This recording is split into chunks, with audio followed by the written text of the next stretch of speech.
La pression est à 80 et continue de chuter. La scie. Pression à 75.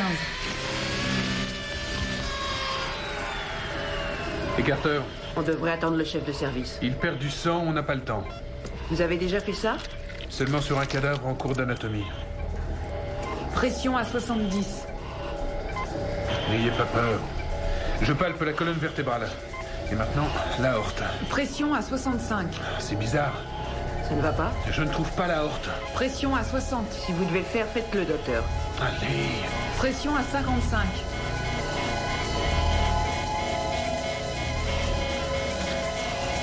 Je l'ai. Passez-moi la pince. Pression à 50. Pression à 60. 70. 80. 90. 105. Excellent travail, docteur Ferguson. Et c'est seulement votre deuxième jour. Nos félicitations au docteur Jay Ferguson, qui a sauvé une vie pour la première fois. Mais ce soir, un nouveau patient va remettre en question ses convictions personnelles sur la vie et la mort, dans la 13e dimension.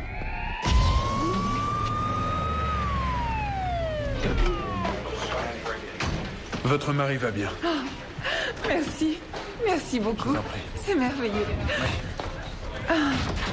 Excusez-moi. Attention devant. Qu'est-ce qu'on a?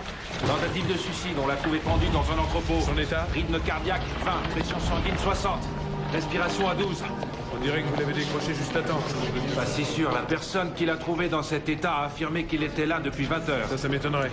1, 2, 3. Il est glacé. Des couvertures, vite. Oui, docteur. C'est qui c'est? Non, on a juste trouvé ça. C'est vide. Il revient à lui. Comment vous appelez-vous?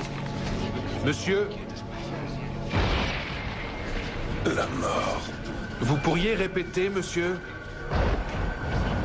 Je suis la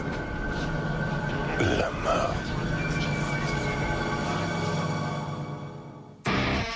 Nous sommes transportés dans une autre dimension. Une dimension faite non seulement de paysages et de sons, mais aussi d'esprit. Un voyage dans une contrée sans fin, dont les frontières sont notre imagination. Un voyage au bout des ténèbres, où il n'y a qu'une destination. La 13e dimension.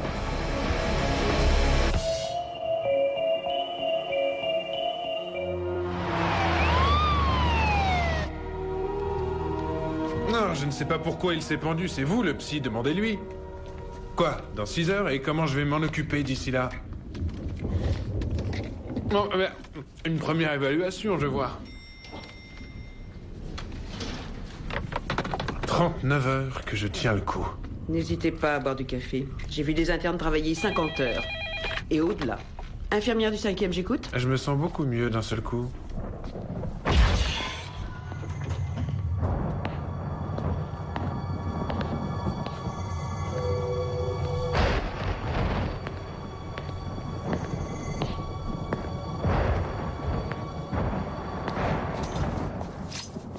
Bonsoir, je suis le docteur Jay Ferguson. Écoutez, docteur, ne vous inquiétez pas pour moi, j'ai pas l'intention de le refaire. C'est rassurant, mais dans un En hôpital... fait, je le referais si j'étais sûr de réussir. Mais rester pendu là-haut pendant 22 heures, ça vous remet quelques idées en place. En effet, ça fait longtemps. Pas vraiment, mais j'aurais dû savoir que je perdais mon temps. Je suis même pas vivant. Qu'est-ce qui vous fait croire ça, monsieur... Monsieur? La mort, je vous ai dit. C'est sérieux. Vous n'aimez pas ce nom-là? Bon, je réponds à beaucoup d'autres. Anubis, Thanatos, Yen Wang. Je peux même vous en citer des pages. Vous avez déjà tenté de vous suicider avant? Mais j'y avais pensé. Souvent. Ça m'a tout l'air d'une dépression. Vous avez trouvé ça tout seul, vous? Vous êtes un spécialiste. Depuis quand vous sentez-vous comme ça? J'en sais rien. Ça a dû commencer vers le milieu du XIVe siècle. Écoutez, j'aimerais vous soigner, mais si vous refusez de m'aider... Mais c'est pourtant vous, le médecin. Je peux pas faire mieux que de vous répondre, docteur. Vers le milieu du XIVe siècle, la peste noire a éliminé un tiers de l'Europe. Il y a eu moins de décès en France. Si c'est insuffisant pour faire une dépression, je suppose qu'il vous faut. Si j'ai bien tout compris, vous vouliez mourir ce soir parce que vous vous sentez responsable de la peste. Non, vous n'avez pas compris. Écoutez, docteur, j'essaie de vous dire que mon rôle est de prendre la vie des autres. Bon, ça fait des siècles que je n'arrête pas de tuer des gens depuis que le monde est devenu monde. Eh ben, je crois que ça suffit à faire une dépression. Maintenant, j'en ai assez, j'ai eu ma dose. J'abandonne. Vous voulez dire que plus personne ne va mourir? Oui, c'est exact. Un peu plus et vous serez au chômage. Mais si vous abandonnez, pourquoi vouloir vous suicider? Parce qu'ils sont contre l'idée que j'abandonne. Qui ça, il? Il. La chorale céleste, les harmonies de l'univers, les anciens dieux grecs, les parcs, tous ceux qui sont au-dessus des hommes.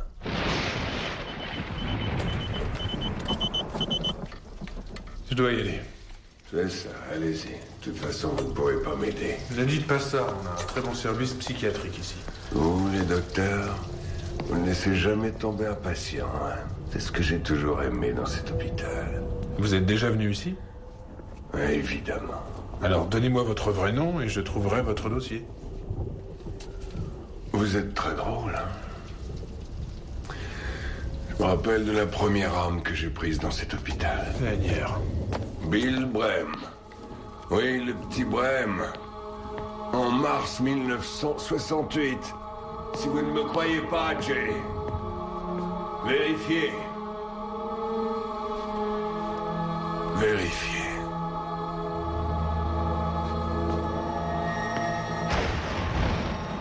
Vous avez sonné? Oui, une fillette de 8 ans est entrée avec de la fièvre. Comment va notre inconnu? Oh, il se croit responsable de la peste. Ah, génial. On sait qui c'est maintenant. Oui. Vous tenez le coup?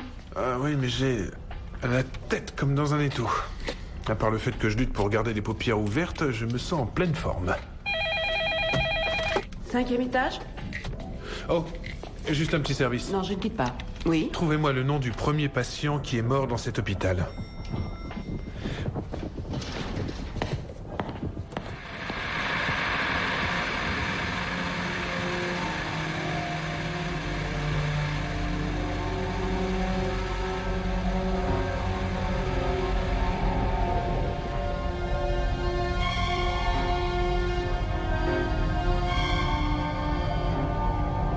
Docteur Ferguson?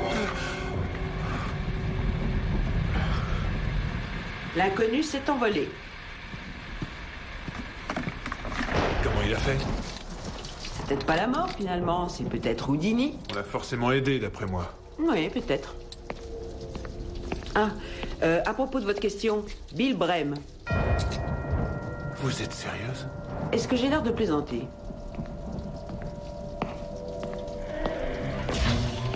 Si je me trouvais à sa place, où est-ce que j'irais?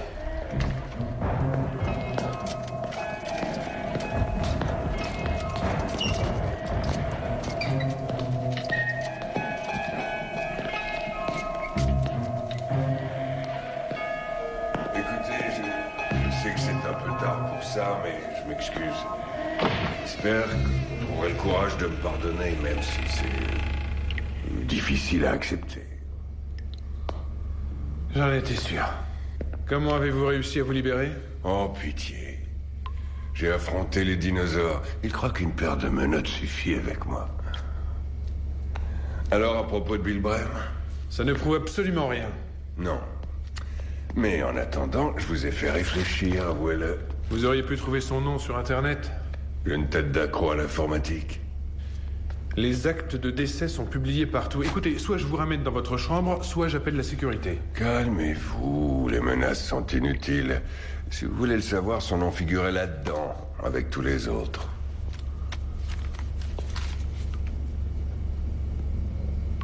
Bon, vous avez mis la main sur un stylo, et alors, vous venez ou non? Vous auriez une seconde, s'il vous plaît? Alors, où en était-je?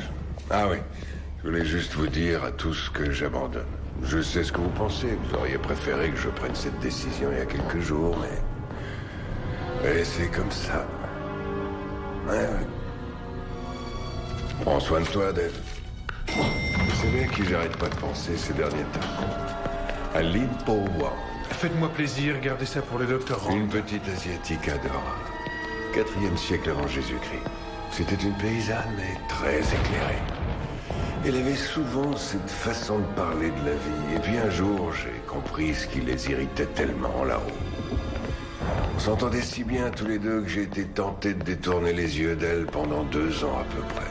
Peut-être plus. Mais il est arrivé un moment où, comme les autres, elle a dû partir elle aussi. Arrêtez, ça suffit. Qu'est-ce que vous voulez m'entendre dire, hein? Vous voulez que je dise que vous êtes la mort? D'accord. Vous l'êtes. Satisfait? Génial. Et en plus, vous vous fichez de moi. Écoutez, j'ai encore un moyen de vous convaincre. Il n'y a pas de mais, il n'y a pas de mais, dépêchez-vous de l'ouvrir. Pas de nécrologie aujourd'hui, aucune mort n'a été signalée. C'est une plaisanterie. Est-ce que j'ai l'air de rire? C'est impossible, il y a des morts tous les jours. Non, c'est pas le cas aujourd'hui.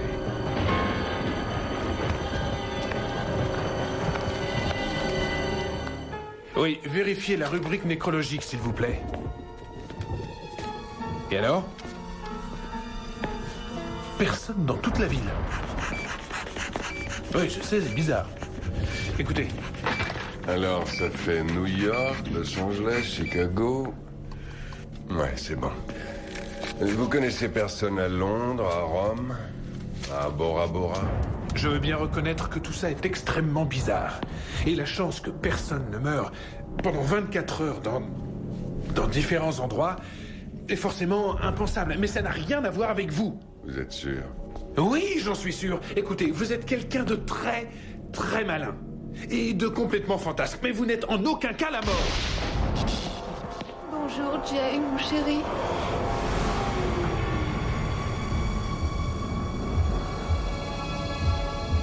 Maman?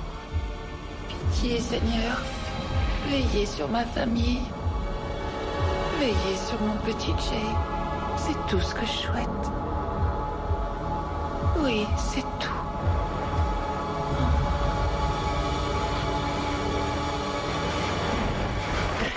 Docteur, je suis vraiment désolée, vous êtes sûr que ça va? Oui. Le courant a sauté et j'ai cru entendre... Non, rassurez-vous, ça va, ça va. Non, ça va, je vous assure, ça va, merci.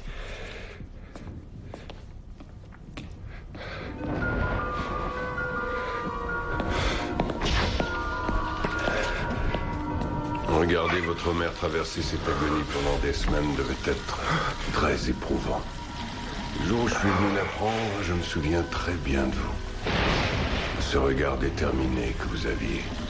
Comme si vous ne laisseriez plus jamais personne souffrir de cette façon.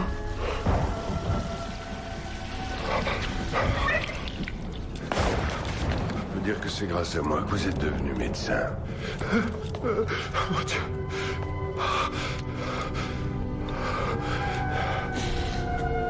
Alors c'est vous qui tuez les gens. Vous avez envie de me frapper. Si ça vous soulage, allez-y. Et vous voulez abandonner, c'est vrai? Vous avez vu la rubrique nécrologique? Il n'y aura plus jamais de mort? Jamais. Ça fait beaucoup de temps. Comme je vous l'ai déjà dit, ils ne vont pas tellement apprécier l'idée que je me retire. Ils mettront la pression. Et quand ils s'y mettent... Qu'ils vous mettent la pression tant qu'ils veulent. Vous devrez leur résister. Vous trouvez que j'ai raison d'arrêter ça? Oui. Il risque d'y avoir des inconvénients. Lesquels? Une surpopulation? Oui, il se pourrait que le monde soit saturé. On pourra surmonter ça. J'adore votre réaction. Ce que vous avez décidé de faire va tout changer. Ce que vous allez faire là est un miracle. Ça me flatte d'y penser. On m'appelle. C'est le code jaune. Où allez-vous? Je reviens dès que je peux. Tout va bien, vous n'avez plus à vous presser. Ne bougez pas, d'accord? On a encore des tas de choses à aborder. Contactez le service des grands brûlés ainsi que le service de chirurgie. Ils vont avoir du pain sur la planche. Qu'est-ce Un qu'on a? camion d'essence est entré dans un bus. Linda, mettez-les sous intraveineuse. Allez, on s'active. J'ai besoin de toute la solution saline qu'on a. Dépêchez-vous. Linda. Ça n'a aucun sens. Je n'ai pas de pression sanguine. Quoi? Apportez de Les l'eau. moniteurs n'affichent même pas de rythme cardiaque. Alors il y a sûrement un problème avec les moniteurs. J'ai toujours pas de pression sanguine. Leur cœur s'est arrêté, ils sont toujours vivants. Qu'est-ce qui se passe ici? Et comment peut-on les soigner? Ils n'ont plus de peau. C'est impossible, ils bougent encore.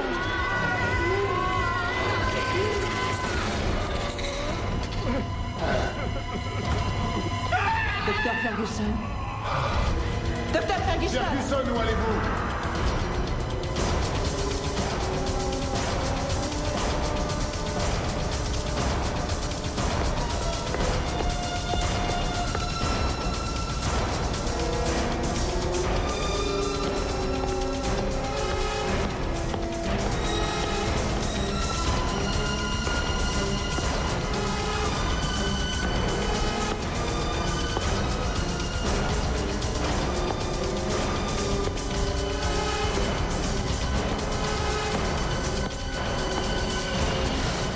Je vous ai cherché partout. Je tue les fleurs aussi. Vous n'avez jamais dû y penser. Et pas seulement les gens et les animaux, je tue aussi l'herbe, les arbres, les roses. Je les fais tous mourir. L'autre jour, j'ai vu une très jolie rose. Aussi jolie que celle-ci. Et pour la première fois, j'ai pris le temps de l'admirer en disant « C'est magnifique ». Et là, j'ai su que je ne voulais plus tuer les roses. Ni autre chose. Ni personne. Ni quoi que ce soit, plus jamais. Qu'est-ce que vous vouliez me dire, Jay? Il faut reprendre le boulot. Ce n'est pas ce que vous voulez. Peu importe ce que je veux, vous n'avez pas le choix. Vous savez ce que ça implique? Oui. La vie sans vous est loin d'être un miracle. C'est en fait une malédiction, et si vous ne revenez pas, les gens vont souffrir éternellement. Mais tout ça, vous le saviez déjà. J'avais des soupçons, oui. Mais je ne voulais pas m'y fier. La preuve se trouve en salle des urgences. Un seul jour d'arrêt après environ 5 milliards d'années.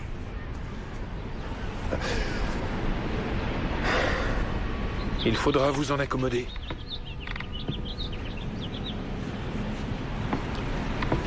Dites-moi, Jay, depuis quand n'avez-vous pas eu l'occasion de respirer le parfum d'une rose? Non mais, vous croyez qu'on a le temps pour ça, franchement? Je le crois, oui. D'accord. Je n'en sais rien. Bien avant de faire des études médicales. Ça fait un bail. Ça fait vraiment longtemps. Allez, on y va. Tenez. Allez-y, sentez-la.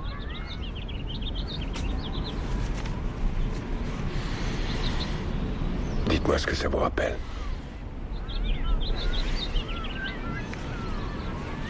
La vie. Merci de me ramener dans votre monde. Vous êtes sûr de ce que vous voulez? Absolument.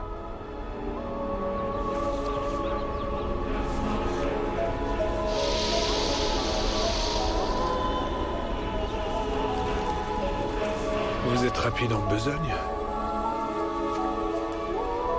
Je peux récupérer mon livre, s'il vous plaît? Ouvrez-le. Pourquoi? Faites-le.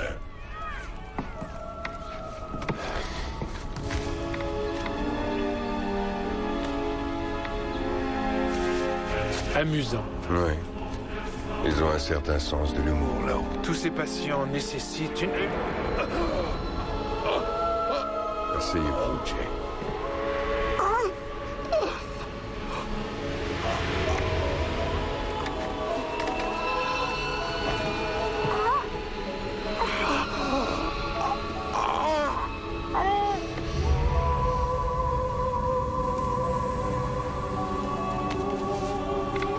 Ça va mieux?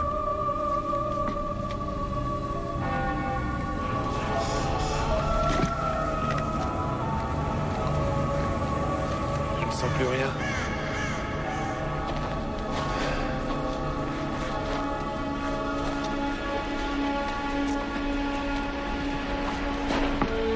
Racontez. C'est une rupture d'anévrisme. Quoi?